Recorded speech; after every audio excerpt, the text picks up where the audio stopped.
Tonight on CTV. Northern Colorado police are on the hunt for a man that has been pleasuring himself in public places. Resident assistants of CSU are being forced to give back their financial aid.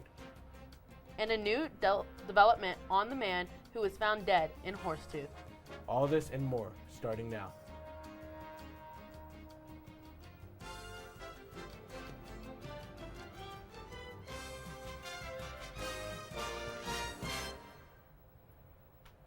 Good evening, Rams. I'm JJ McKinney. And I'm Karma Robbins. Fort Collins police are searching for a man that is wanted for masturbating at a dozen coffee shops in northern Colorado. Detectives released surveillance photos of the man caught pleasuring himself in hopes that someone will recognize him. The authorities believe that the suspect is responsible for at least 12 cases where he has masturbated at coffee shops in Fort Collins and Loveland. Police described the suspect as a 5'2" to 5'5" individual, around 160 to 180 pounds. The coffee shops affected by this act are closely working with police to ensure employee safety. Anyone with information is asked to call Fort Collins Police Services at 970-221-6540. In an update to the man found dead near Horsetooth, authorities say the man died due to a gunshot wound and no weapons were found in the area. The manner of death is still under investigation for the 64-year-old Paul Gallenstein, who was found on the Reservoir Ridge Foothills Trail. The Larimer County Sheriff's Office is asking those who have any information on this case to call investigator Ryan Adams at 970-498-5174. Voting season is on its way, with Fort Collins residents exercising their right to decide which path the community would take in the foreseeable future. This next voting cycle will call on citizens to decide on key issues in the city. Fort Collins voters would consider ballot issue 1A, which includes a sales tax increase to fund parks and recreation, greenhouse gas reductions, and city transit. It is one of 2 tax issues on the ballot, along with 3 charter amendments and 4 seats on city council. The ballot will set the guidelines for how much money will be collected, the rate that people will be taxed, and what the money will be used for in order for all of these improvements. Resident taxes will be increased by almost $24 million next year. The money can only be spent in areas mentioned in the bill, with the hope that these funds will improve our parks, city transit, greenhouse gas emissions, all in all to make a more sustainable Fort Collins. A Colorado officer responsible for handcuffing a woman to a police vehicle which collided with a freight train will not serve time. Jordan Steinke, the officer in question, is now required to serve 30 months under the supervision of a probation officer for the event that occurred 1 year ago. The final decision was made last Friday by Weld County District Court Judge Timothy Kearns. Kearns originally planned to send Steinke to jail, but changed his mind after hearing both the prosecution and defense recommend probation. Steinke stated that she plans to fulfill any community service obligations she needs, but it still won't change the torment she has felt about the situation even after a year. If you've ever lived in a dorm, then you're familiar with the residential assistants, also known as the RAs. They're students who get their room and board paid for in exchange for living on dorm floors and taking care of their fellow students. But a mistake in CSU's financial aid office has created a serious financial hardship for some RAs, with the university scrambling to find a solution. RA on duty.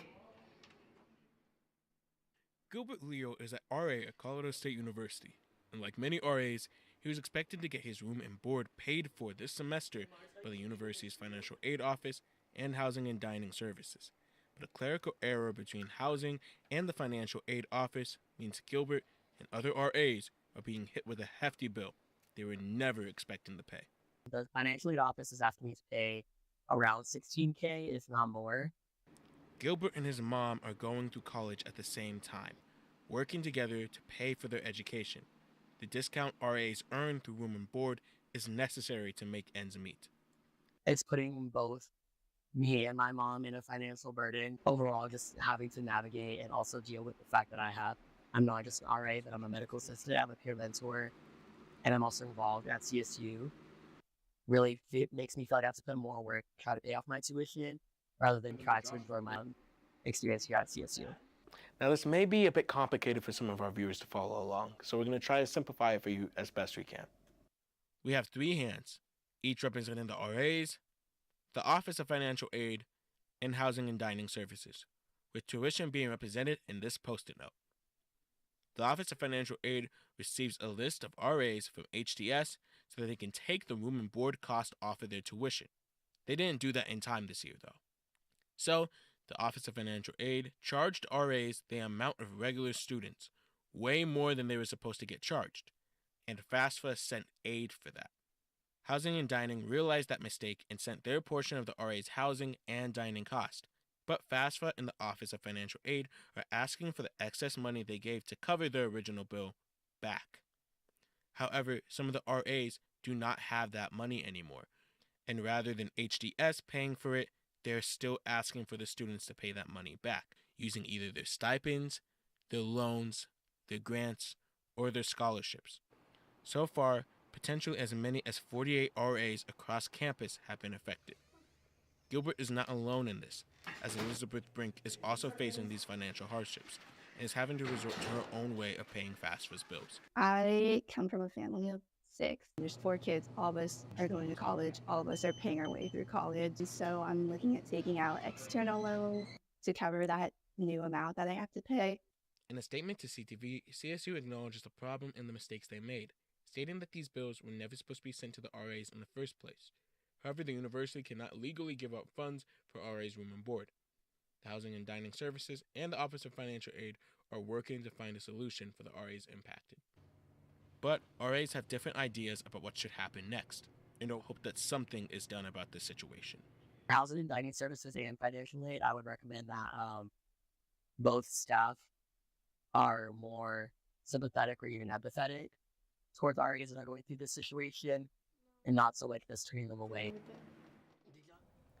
This is a developing story, with more RAs coming forward and sharing their financial struggles with Housing and Dining and the Office of Financial Aid. We'll have more updates on this story next week. With that, we're going to cut it for a short break. But stick around, more news is to come. But first, we will hear from Adam Carlson, who will update you on the weather for this evening. Living with someone you don't know on the other side of the wall is hard, especially if you don't know how to be a good roommate. The first thing that you'll want to do to be a good roommate is make sure that you always stay quiet.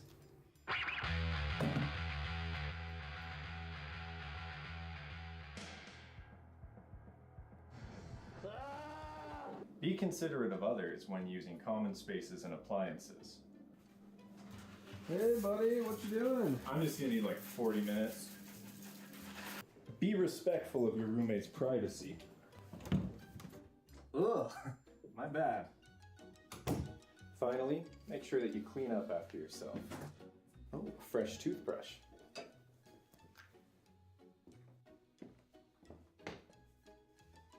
Have you seen my toothbrush?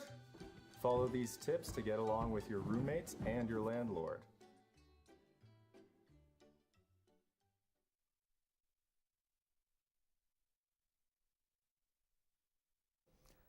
Good evening, Rams. My name is Adam Carlson, and I'm here to give you your weather rundown for this upcoming week. Current conditions, it's sunny out and 72 degrees.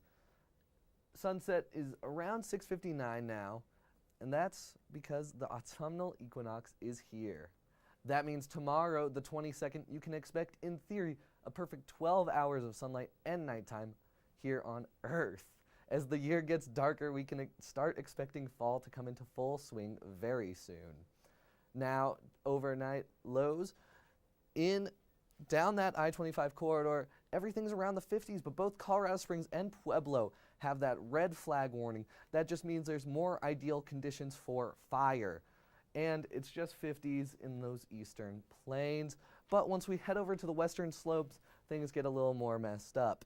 Craig at 39, Vail at 29, and Grand Junction at 56, putting us all over the place. But for tomorrow's forecast, you can expect it to be pretty sunny out, and 81 is our high. but it's going to be windy. 14-mile-per-hour winds and sunset again 6:57. But heading into our weekend, you're going to see that just next week in general, that it's going to be a lot sunnier. As the week goes on, things are going to heat up. 77 on Saturday and Sunday at 79, but then we reach those 80s on Monday, Tuesday, and Wednesday, keeping us in a little bit longer of summer weather. And that brings me to the end of my weather forecast for you all tonight. I hope you remember this 21st night of September. Stay safe, Rams. News that campus is packed with many student-run organizations. However, there are some that are important to be aware of. That's right. And here to tell us more about some of the organizations is Kate Sherman. Kate? Thanks, guys. The Laurie Student Center is full of different cultural communities and support systems. I went to take a closer look into some of the places students see every day. I talked to people in the different organizations in the LSC and had them tell me why people should stop by, go to events, and support. Slice is a very nice community because everyone in this area is like-minded, you know. We're all about campus involvement and just having a good time. Human beings, not human doings. Period. Don't have to think twice about getting involved with Slice. El Centro really is just a combination of walls, but its beating heart is who's here. If you're looking for a place to feel empowered and to feel like you belong and you matter, because there's a part of your experience that is connected to the Hispanic, Latinx, Afro-Latinx experience, we definitely want to see you in our space and we want to get to know you. And then I came to the back office, we were able to see people that, look just like me and probably experience some of the same life experiences I've had already and just build a community. I feel welcome, always. Every time I go to the back office, I feel welcome. I give everybody a hug. The two biggest things APAC does as a whole, which is, I'd say the Asian Pacific American Cultural Center, is how I like to simplify things down is we keep you from getting bored and we keep you safe. I think you should come in if you're stressed, if you're bored, if you're having a great time, or if you're having a terrible time, because we'll make sure to get you whatever you need. People should come to our events because they get to learn about our indigenous community, our different culture, food. Not only that, we get to meet a whole bunch of amazing friends, socialize, and it's just an amazing, safe place for anybody that wants to come and hang out. The greatest part about this place is definitely the community. These resource centers are such a great place to learn about different cultures, things happening on campus, and get support from a community of people. Personally, I learned about so many cool places and organizations right on campus and got to meet so many new people in the process. Back to you guys. Well, that was a great package, Kate. I mean, personally, my favorite place to go to is the back office. I just love it there so much. Yeah, but I mean, besides that, there's been a lot on my mind. Just overall talking about sports and maybe the Rocky Mountain Showdown. Did you see that? Did you happen to? Oh, I actually did see that. I went to Canvas Stadium to go watch with me and my friends, and it was a very stressful game. It was stressful. And it was very disappointing, but I think we played pretty well for how it went. Exactly. I mean, I threw my voice out, so it was a high intensity game, but I was glad to see it. Well, speaking of sports, here's Zoe Weir to give you the latest. How's it going, Fort Collins? My name is Zoe, and welcome back to another week of CTV Sports. Before we dive into the upcoming football game this weekend, can we just take a moment on the performance that the Rams put up on the Rocky Mountain Showdown? The Boulder versus Colorado State matchup became one of the most streamed college football games of all time. CSU made a big name for itself this past weekend and fought until the very end. Hopefully we keep this energy and momentum for the rest of the season, starting with Middle Tennessee. The Rams hit the road again this weekend. However, this time it's not 45 minutes down the road. The CSU football team is heading down to Tennessee to take on the Blue Raiders. Middle Tennessee is looking like a football team that the Rams should take down. During their first match of the season, they got absolutely destroyed by Alabama, losing 7-56. Tennessee was giving the Tide 14 points each quarter up until the time ran out. Their second matchup this year for the Raiders was against Mizzou. Middle Tennessee traveled up to Missouri just to take another loss, 19-23. This was a pretty good football game as it went back and forth for the majority of the game. Mizzou kicked a field goal to put the first points of the night on the board, and Middle Tennessee followed up in the second with a touchdown. Mizzou took the ball right back to the end zone minutes later. During the third quarter, Missouri pulled ahead with another touchdown as Tennessee was only able to pull off a field goal. The game ended in a Mizzou win, although the last quarter made it look like it was going to be a possible overtime game. Middle Tennessee got their first win over Murray State at home last Saturday. The Raiders scored on 3 of its first 5 possessions and built a 21-0 lead on Murray State within the first 17 minutes of the game. The Rams have a similar look to the beginning of a season. Let's take a look at side-by-side players and positions for how Saturday should be looking. Starting quarterback for the Rams will be once again Braden Fowler-Nicolosi, earning his 3rd start of his career. He showed out at the Rocky Mountain Showdown, making the CSU offense look pretty promising for the rest of the season. Middle Tennessee will be going with sophomore Nicholas Vattiato. Fowler-Nicolosi boosted his numbers this past weekend, completing 47 of 67 passes for a 70% completion rate. He's gone for 577 yards and 5 touchdowns.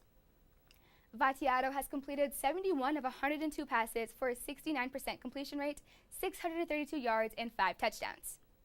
The starting running back for the Rams is Avery Morrow, who had a great game just last Saturday, giving us some impressive numbers. Middle Tennessee's running back is Jaden Credle, who has 18 carries so far this season for 142 yards and 1 touchdown. Morrow is almost double those carries with 30 for 80 yards. The leader receiving yards on both teams is none other than Torrey Horton. Horton is at 25 receptions for 214 yards and 1 explosive touchdown at the Showdown, where he celebrated by staring down the Boulder fans. Middle Tennessee's main target is Jeremy Tate Jr., who is currently sitting at 9 receptions and 1 touchdown. This past weekend for the Rams proved a lot about who they are as a football team.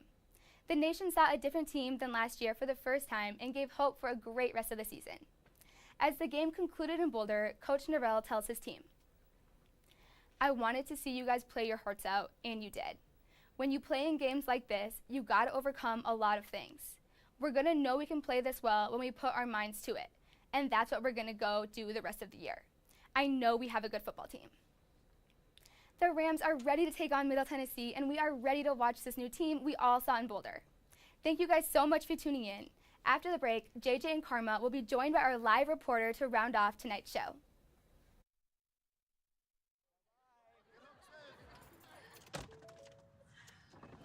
Hi. Hoping for a crisp breeze to help keep you alert.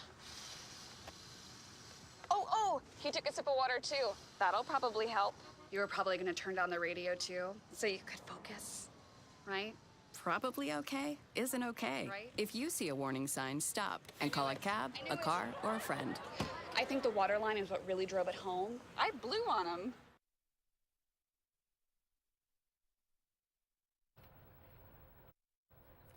Have you ever lost any item of yours on campus? Well, one way to try and find your missing item is to go to the CSU Police Department's Lost and Found. The police department will hold lost items for up to 30 days, and only some items will be accepted. But let's see what students know about the lost and found policy, and if they agree or disagree with the policy.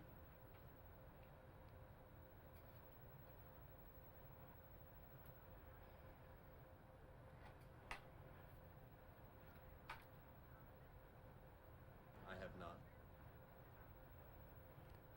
Starting since September 11th, the only items they will accept are purses, wallets, backpacks, cards, items of value such as technology, weapons, drugs, and keys.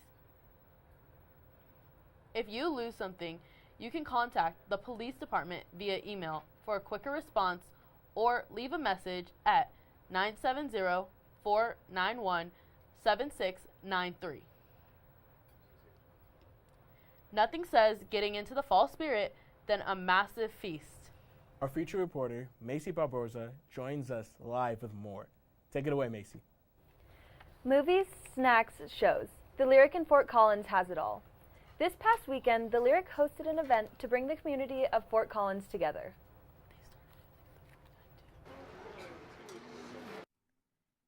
Lyric Fort Collins concluded their yearly 3-part dinner series this past Sunday with a pig roast and a performance that showed the beauty of time.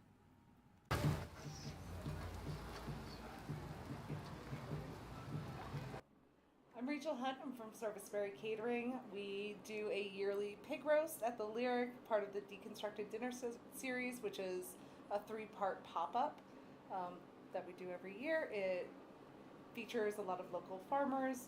We try to do as much farm to table as we can with it. This one was the pig roast, and I've been up since 11 p.m. last night, just smoking a pig. 16 hours. 16 and a half hours on the fire. I'm Sarah Smith. I run the kitchen and the catering for the Lyric, and am just so overjoyed to get to work with Rachel for these events every year. Sure. So the pig roast is kind of like the family reunion of the Lyric. It's sort of an annual celebration. And it began with having just kind of roving performers, circus performers, jugglers, people performing.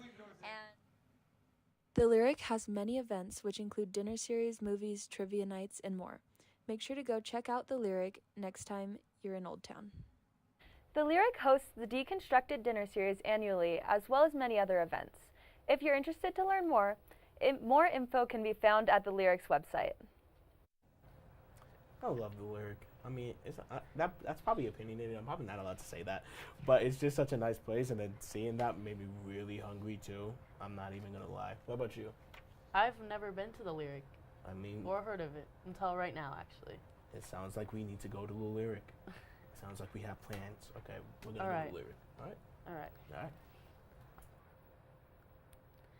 CSU libraries are hosting 6 workshops to celebrate open scholarships to celebrate International Open Access Week in October.